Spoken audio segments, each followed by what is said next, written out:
né, do gol, do chapéu, da caneta, mas esquece um pouco da função do Zé, que hoje faz uma função de camisa 5, né? E ele jogava no Bahia como 10, veio no Palmeiras como 8 e hoje faz uma função 5. Como que ele está se adaptando a essa função de mais de marcação, de segurar um pouco mais, cadenciar, ditar o ritmo? Como que você está trabalhando com o Zé nesse quesito? Boa noite a todos.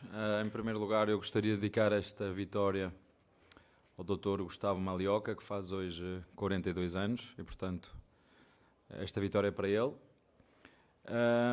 Em relação ao Zé, eu já falei várias vezes, quando os jogadores têm coração e mente aberta, é muito mais fácil eles entenderem aquilo que a equipa precisa. E o Zé, apesar de quando fazia parceria com o Danilo, o Zé recuperava muito mais bolas que o Danilo era mais um armador, não era um recuperador. O Danilo não tem como característica recuperar bolas, é mais um intercepta, não recupera.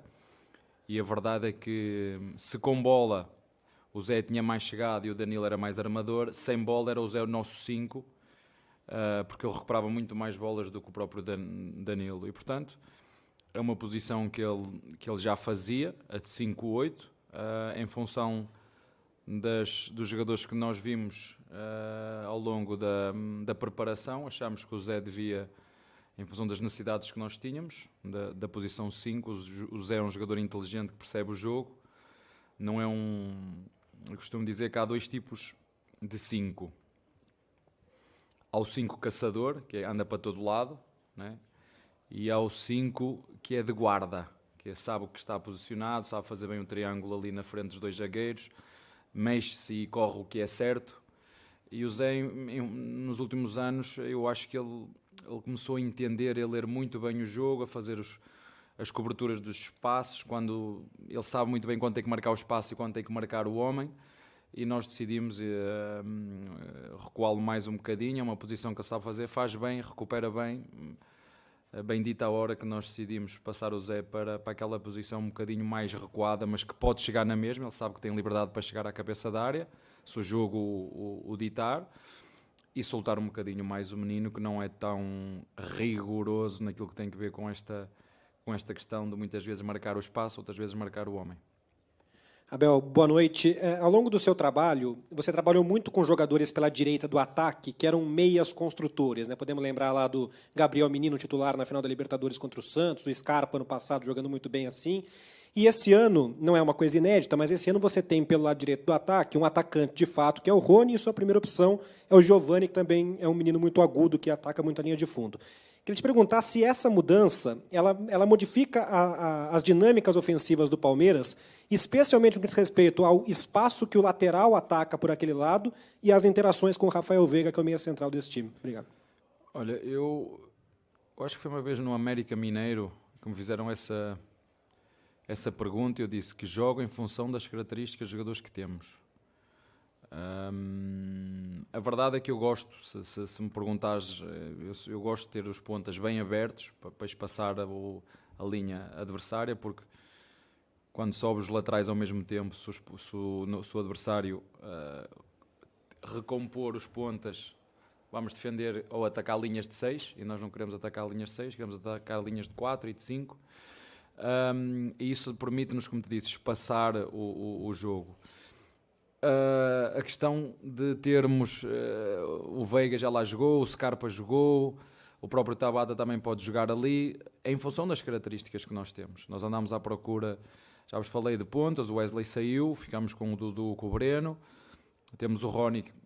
Eu sei que o Rony também gosta de jogar mais na frente, mas pode fazer as duas, jogar na frente e jogar na 7, que ele domina muito bem as duas posições, e acho que isso nos permite mais flexibilidade e ter um elenco mais curto, porque há vários jogadores no nosso elenco, não de hoje, mas que fazem mais que uma posição. E outro pormenor que tu me disseste, qual era? Eu estou-me aqui a perder agora. A presença do lateral direito, o que se muda alguma coisa no espaço que o Rocha ataca, jogando com um ponto ou com um meio articulador? O Rocha tem essa liberdade, ele é outro jogador também muito, muito inteligente.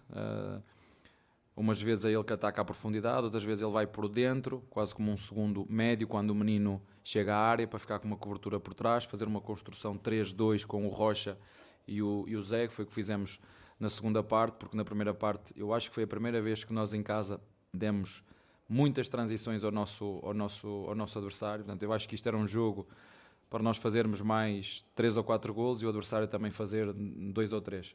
Ainda bem que as duas equipas tenham 2 bons guarda-redes que fizeram a tarefa deles, que foi defender, e foi isso que nós fizemos na segunda parte. Equilibramos mais a equipa.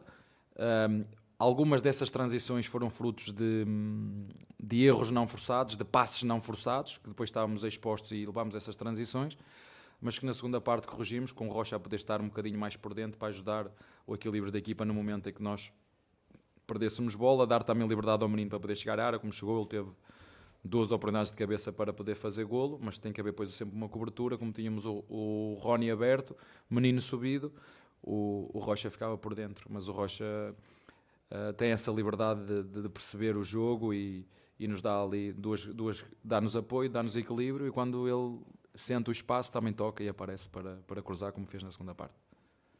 Abel, boa noite. Você sempre fala, né, a respeito da solidez do grupo do Palmeiras, que os jogadores desse elenco eles valem como reforço para você, porque o esforço de cada um ajuda o Palmeiras a ser ainda mais vitorioso. Na Supercopa, você disse o quanto conversou com o Gustavo Gomes e com o Zé Rafael para eles ajudarem o Gabriel Menino, mas eu queria que você falasse como que funciona também o tratamento com todo o elenco, porque a gente sabe que não são todos que têm as oportunidades de jogarem os minutos que os jogadores desejam, os minutos que os jogadores sonham em ter em campo, e agora o Palmeiras acaba perdendo o Kusevich, negociado com o Coritiba. Eu queria que você falasse como que funciona também essa sua gestão e até uma comparação, né? O Guardiola recentemente falou a respeito de que ele não segura jogadores se os caras tiverem o interesse de saírem para buscar novos objetivos. Como é que funciona também a sua conversa com um jogador que quer ter mais minutos, só que tem mais gente na frente dele? Olha, o Kusevich chegou ao clube ao mesmo tempo que eu, mais ou menos. E a verdade é que ele sempre foi aqui o nosso quarto zagueiro, com muita qualidade.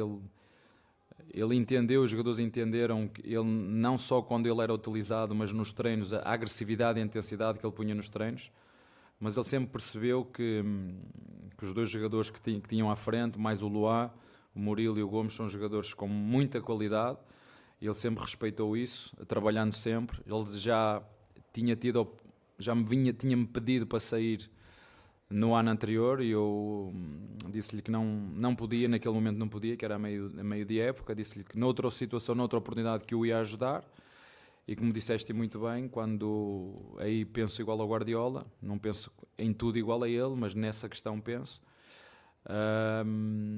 Nós apostamos na formação já há muito tempo, não é de hoje, é desde que chegamos. E ele quis sair, vamos dar uma oportunidade agora ao Naves. O Naves era a 5ª opção, vai ficar agora 4º.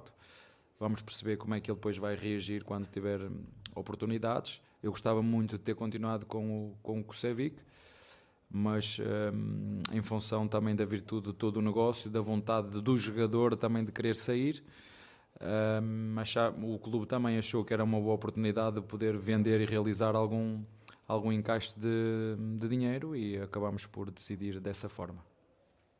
Abel, boa noite, parabéns pela vitória. A gente via no ano passado o Marcos Rocha fazendo muito essa saída, né, com 3 jogadores, e na atual temporada, esse ano, pelo menos agora no começo, a gente vê o Piquerez caindo para essa linha de 3, o Rocha muito aberto, também fazendo pelo meio, como você bem disse, e ele toca em média 75 vezes na bola por jogo.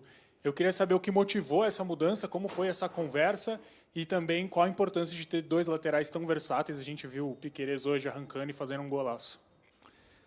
É a diferença entre estar e aparecer. Quando tu já lá estás, também levas adversários contigo. Quando tu apareces, é surpresa. E, portanto, tem a ver com a dinâmica e o crescimento da nossa equipa, a dinâmica e o crescimento da maturidade da nossa equipa competitiva. Se vocês se lembrarem, o Mundial que disputamos, o último, né, que fomos à final, o Piquerez jogou na saída a 3 pelo lado esquerdo. Portanto, não é nada de novo. Só que às vezes os jogadores nós temos que os convencer que há determinadas posições que eles podem tirar mais fruto disso, e ter um jogador a construir canhoto pelo lado esquerdo ou ter um direito dá-te uma amplitude ao jogo completamente diferente. Daí termos falado várias vezes que eu gostava de ter, e procuramos, mas bendita a hora que trouxemos o Murilo, porque o Murilo era para ser um canhoto, se vocês se lembram, o destino é assim, por isso é que eu digo que sou um treinador abençoado. Nós tínhamos aqui um defesa esquerdo que tinha um zagueiro esquerdo que vinha da Universidade Católica a fazer os exames, o Herta, isso mesmo, obrigado, não me estava a lembrar do nome, e fruto do destino reprovou esse jogador e trouxeram, o clube trouxe-me o Murilo. Mas é uma posição, nós com o zagueiro esquerdo dá outra dinâmica à equipa, e nós optamos por não meter um zagueiro, mas um lateral de trás para a frente, e é possível, como ele sabe e como me vê, fazer golos, mesmo não estando lá espetado. É que depois, mas eu sou o lateral, eu sei que tu és lateral, e tu podes atacar ou por dentro ou por fora, tu depois decides. Agora partes é de trás para a frente, quando estamos a construir numa linha mais baixa, quando chegamos à zona 3 podes ir ou por dentro ou por fora, tu decides. Mas fico contente por ele também estar aberto a este tipo de iniciativas que, na minha opinião, só lhes dá mais abrangência e conhecimento de jogo e lhes dá outros recursos para poder não fazer sempre a mesma coisa da mesma maneira. E isso também nos dá mais versatilidade ao nosso jogo. Isso é bom. E hoje criamos muitas oportunidades. Eu acho que fizemos umas 30 finalizações, segundo dizia os dados estatísticos. Hoje fiquei só um bocadinho triste porque merecíamos fazer mais golos, merecíamos.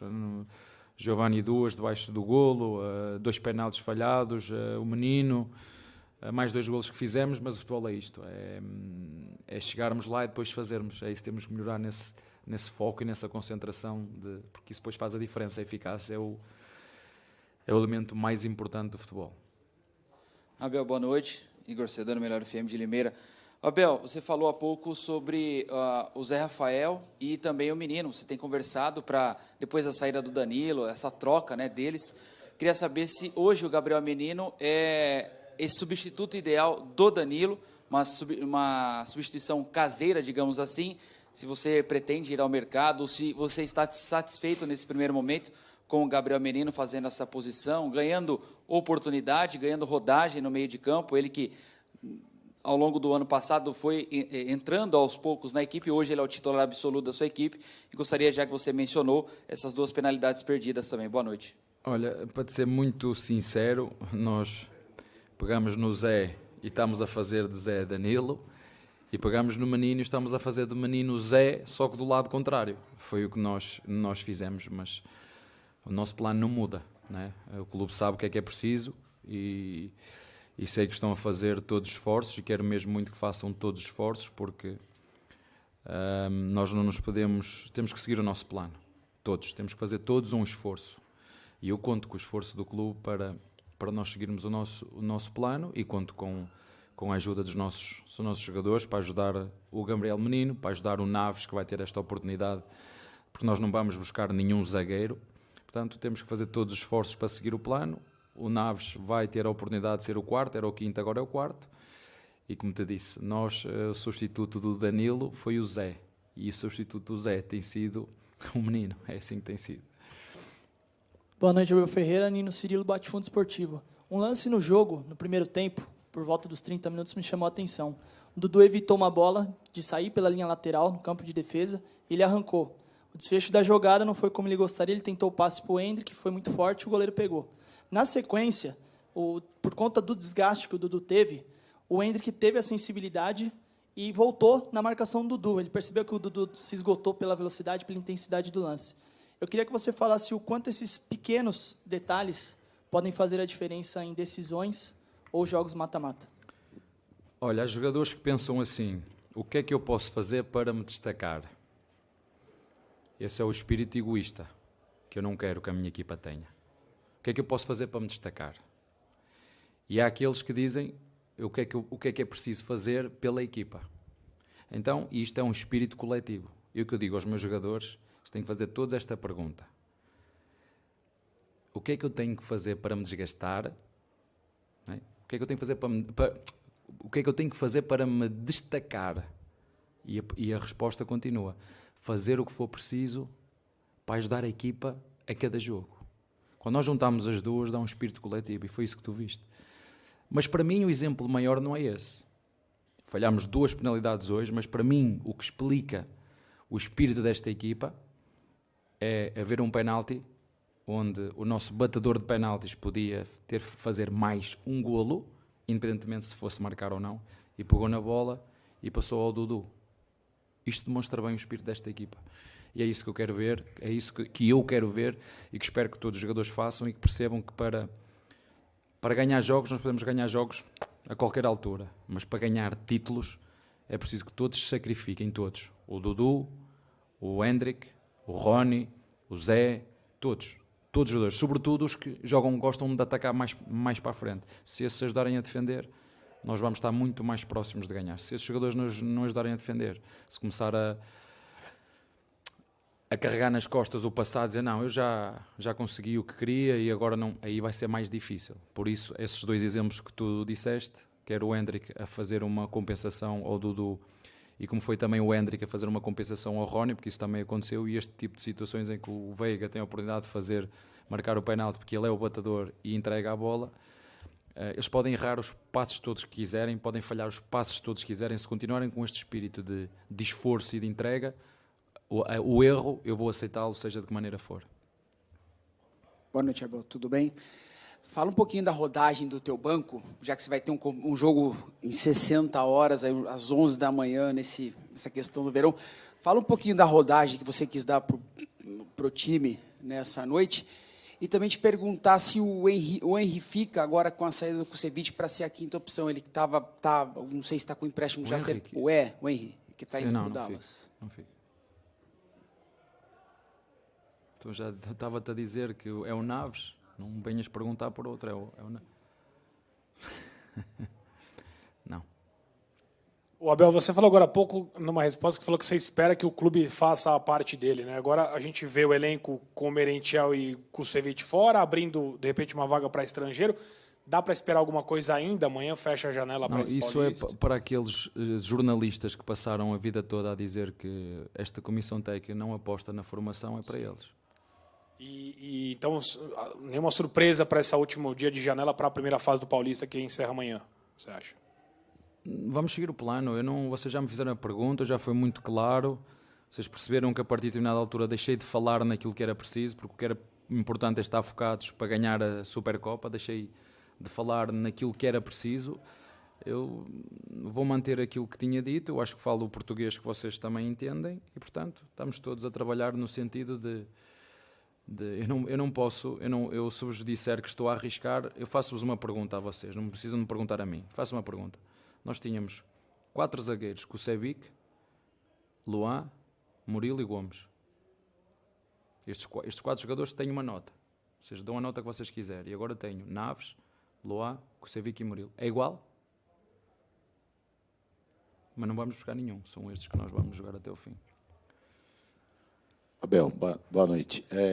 O Hendrick ali jogando de centroavante, a gente vê que cada jogo vai evoluindo mais, né? Vai pegando mais rodagem. Mas centroavante é o bicho esquisito que sempre quer fazer gol. Como é que você lida com essa ansiedade com ele também, de fazer gol, dando confiança para o garoto? Porque a torcida já fica, o gol do Hendrick vai sair ou não vai sair? Como é que o treinador lida com isso, com um garoto de 16 anos aí, que vem fazendo bons jogos? Olha... As pessoas dizem que eu não gosto da imprensa, mas eu vou-te dar a oportunidade de fazer outra pergunta que eu não vou responder mais a essa pergunta. Todos os jogos me fazem a pergunta desse jogador. Se quiseres perguntar outra, eu deixo. Não queres? Pronto. Eu não vou responder mais a essa. É todos os jogos. O agente deles liga-vos para vocês falar todas as conferências nele, individualmente. Tem algum contrato com o agente dele? Ou todos? Eu estou-vos a dizer, não me façam perguntas. Não há uma santa conferência de imprensa que não me fale desse grande jogador.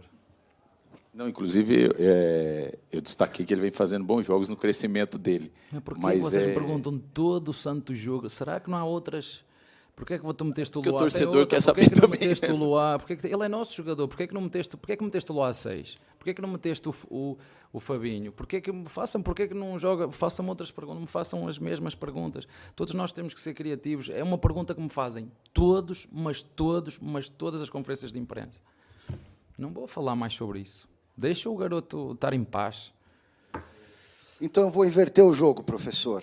Você sabe que eu gostaria muito de fazer uma exclusiva como tantos colegas, mas você não dá exclusivas. Te convidei até para a gente bater um papo com calma. Exclusiva só a minha mulher. Sobre futebol, É a única tomar que um dou vinho do exclusiva, Porto, exclusiva. comer um bolinho de bacalhau, mas falar de Exclusiva futebol... só a minha mulher. Mas eu não Vocês quero, têm todos não os dias... quero o espaço da sua esposa, por Deixa-me favor. só dizer uma coisa. Vocês têm todos, de 3 em 3 dias, quem quiser, todos os jornalistas têm o direito de se sentar nesta cadeira e perguntar-me o que quiser. Eu, de 3 em 3 dias, estou sempre a fazer exclusivas. Olha, Então estou aqui a vamos fazer lá, uma exclusiva contigo. então vamos lá.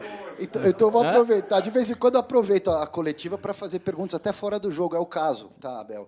Até porque gosto muito daquilo que você pensa sobre futebol, das suas posições. E você fala de futebol em vários aspectos, né? Preocupa, você que está aqui no futebol brasileiro, o fato do que aconteceu com o Flamengo, de cair no Mundial, numa semifinal. Isso aconteceu com você também na primeira disputa de Mundial, sem se deparar com um grande campeão europeu, que aí sim é muito complicado, mas, em tese, enfrentar times do Oriente Médio, do Norte da África, do mundo árabe, era para o brasileiro chegar com mais força, muitas vezes. Isso aconteceu também com o Internacional, com o Atlético Mineiro, em anos mais recentes. Isso é preocupante? O futebol brasileiro está nesse nível mesmo para perder, ganhar, jogar meio que 50-50 com times como aqueles que passaram pelos brasileiros? O Flamengo ficou sem um jogador cedo e isso condiciona toda a história do jogo. Eu não vou estar a comentar muito disso, porque isso não, já tem tanto problema dentro do clube que tenho que resolver, que o problema dos outros eu posso bem, né? O que vos posso dizer é que o futebol brasileiro foi considerado, não foi por nós, foi considerado a liga mais competitiva. Se me perguntas, eu faço aqui uma pergunta, vocês acham, eu não estou aqui a defender ninguém, o campeonato europeu já vai a meio da época, estão com os níveis competitivos super maduros e consistentes. Nós começámos a treinar em dezembro, janeiro, apanha logo o Mundial, como aconteceu a mim também, fomos jogar com o Chelsea, e que nos preparámos muito bem no segundo ano, mas eles já estão, como é que se diz, com a velocidade de cruzeiro, nós ainda estamos, o avião ainda está a levantar e o dele já está lá em cima. Portanto, por si só, é desigual, porque tu vais jogar com um campeonato europeu que já está, e com equipas, eu falo sobretudo da Europa, neste caso o Real Madrid, e as outras também, porque já estão em fase, nós ainda estamos a decolar. E isso é uma dificuldade que nós aqui temos, seja o Flamengo, seja o Corinthians, seja o São Paulo, seja o Palmeiras, seja quem for, que temos. Eu gostava de ver as coisas por outro lado. Há aspectos que nós temos que melhorar, sim, já vos disse, aspectos de gramado, se queremos bons espetáculos temos que ter grama, se queremos jogos com intensidade temos que dar tempo de descanso, se não queremos tantas lesões, é outra das coisas, temos que dar esse descanso. Há muitas coisas para melhorar primeiro em termos de organização, antes de estarmos aqui a comparar com os outros. Primeiro nós vamos tentar melhorar e depois de nós estarmos a full, depois de nós estarmos bem internamente, bem organizados, calendários como deve ser, tempos de recuperação como deve ser. Por exemplo, eu venho de um microciclo de jogar às 7h30, 8h30, agora, passado 2 dias, metem-me a jogar às 11. A única coisa que eu mais peço é chegar daqui a 3 dias, às 11h30, quer dizer, que me troca tudo. Este problema é a questão, sabe quando você está habituado a fazer, habituado ao mesmo ritmo, e de repente há aqui uma quebra, e é o que vai acontecer, não é? Agora viemos no ritmo normal, tal, e agora fazem um jogo às 11h30, num campo que, segundo me disseram, a relva, o gramado está uma vergonha, que devia ser proibido, foi como disseram, está uma vergonha, e isso é que tem que ser cuidado. Às vezes andamos preocupados com isso. Não, temos que ter a preocupação de ter todas as condições para proporcionar um bom espetáculo. Se o relvado está uma vergonha, que me disseram, eu estou aqui, se está, troquem, não se pode jogar ali. E é o que acontece na Europa. Se você não regar o campo, se não tiver a relva a 2 cm de altura, se não tiver a grama em condições, é multado, não pode jogar lá. É muito sério. Aqui ainda há espaço, já vos disse, há muito espaço para melhorar internamente antes de nós nos compararmos com os outros. Vamos primeiro nós internamente. São um jogo, sabem, o futebol é mágico. Ainda hoje no início do jogo me perguntaram o Inter de Limeira. O Inter de Limeira tinha hoje aqui 20% para ganhar o jogo. E até vos vou dizer mais. Quem devia ter marcado primeiro eram eles. Eles criaram mais oportunidades primeiro do que nós. Portanto, estes 20%, todas as equipas do mundo, por isso é que o futebol é um jogo de probabilidades, tem probabilidade de ganhar. E o que nós temos que fazer é tentar reduzir essas probabilidades, respeitar sempre os nossos adversários, e também disse isso, uma das vossas colegas me estava a dizer assim, os jogos ganham-se dentro das 4 linhas. É ali que eles se ganham. E perdem. Fora, eu nunca vi nenhuma equipa, nenhum elenco ganhar jogos fora. E nós, hoje, contra o Inter de Limeira, vou dizer, nos primeiros 10, 15 minutos, o Inter de Limeira teve oportunidades para fazer 1-0 e para abrir o jogo, e depois íamos andar à procura de uma equipa que se ia defender e muito bem, e o futebol é isto. O futebol hoje, não é de hoje. Há uns anos esta parte, eu quando vi, perguntaram-me muitas vezes quem ia ser o campeão da Copa do Mundo. Eu disse, depois de ver, com todo o respeito, a Itália, que tinha sido campeã da Europa, ter sido eliminado pela Macedónia, não é? Pela Macedónia, quem não sabe fica ao lado da Grécia. Eu por acaso sei quem é Macedónia, ser eliminado, tudo pode acontecer. O futebol está a mudar por isso. Porque o talento só não ganha. Quem acha que tem os melhores jogadores, o talento só não ganha. Se não tiver o esforço, se não respeitar o adversário e não impuser, para além da sua qualidade técnica, o esforço, não se ganha só pela parte do talento. E o futebol hoje é mágico por isso. Todos têm possibilidade de ganhar. Uns mais, sim. Palmeiras hoje tinha 70% de probabilidade de ganhar contra 30%. Mas o Inter de Limeira tinha 30% e agarraram-se aos 30%. Felizmente hoje nós conseguimos derrotar o nosso adversário. Há jogos, nós perdemos aqui em casa com um CRB, com também 30 finalizações, e perdemos. Não está nivelado. O que eu te quero dizer é que todas as equipas têm oportunidades de poder ganhar o jogo. Mas eu mais do que estar a comparar com os outros, eu acho que há muitos aspectos que nós internamente temos que melhorar.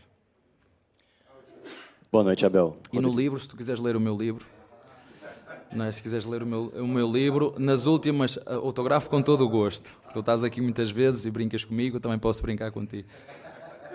O último bloquinho está lá. O que é que o futebol brasileiro tem de bom e o que é que pode melhorar. Se quiseres ler, está lá. Está lá tudo escrito.